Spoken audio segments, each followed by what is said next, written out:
ప్రశాంత్. నేను గరుడ కంపెనీ నుంచి వచ్చిన. ఈరోజు మనం గరుడ కంపెనీ బకీల్ వాడిన పత్తిలో ఉన్నాం.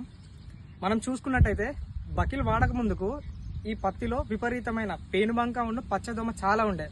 రైతు బాగా ఇబ్బంది పడిండు. సో అప్పుడు మమ్మల్ని కన్సల్ట్ అయితే ఒకసారి అన్న ఈ బకీల్ వాడండి అన్న, ఎకరానికి 100 ml వాడండి బాగుంటుంది అని చెప్పేసి చెప్తే ఆయన మన మాట మేరకు వాడడం జరిగింది. సో దాన్ని వాడిన తర్వాత ఒక 4 రోజుల తర్వాత వచ్చి చూస్తే కంప్లీట్ పేనుబంక అనేది కంట్రోల్ అయిపోయింది. పేనుబంక కంట్రోల్ అయిపోయింది, పచ్చదోమ కంట్రోల్ అయిపోయింది. రైతు చాలా ఆనందంగా ఉన్నాడు.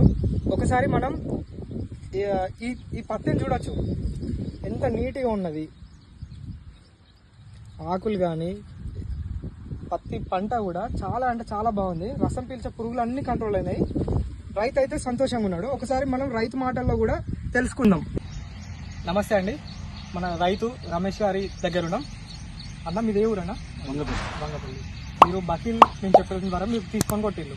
ఇది ఎట్లా పనిచేసిందన్న బకీల్? దోమ కంట్రోల్ అయింది. చెట్టు నీట్గా పెరిగింది.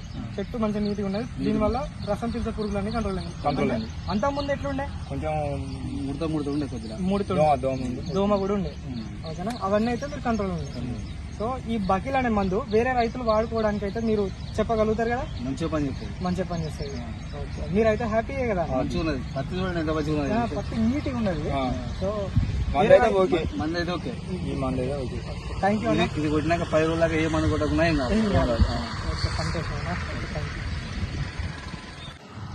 ఇది మన బకీల్ వాడిన పత్తి.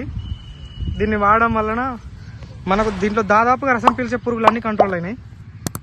పత్తి చూడొచ్చు మీరు. ఇప్పుడు దీంట్లో పేనుబంక కానీ తామర పురుగు కానీ పచ్చదోమ కానీ అన్ని కంట్రోల్ అయిపోయినాయి. పచ్చి మనకు నీట్గా అంటే నీట్గా ఉంది.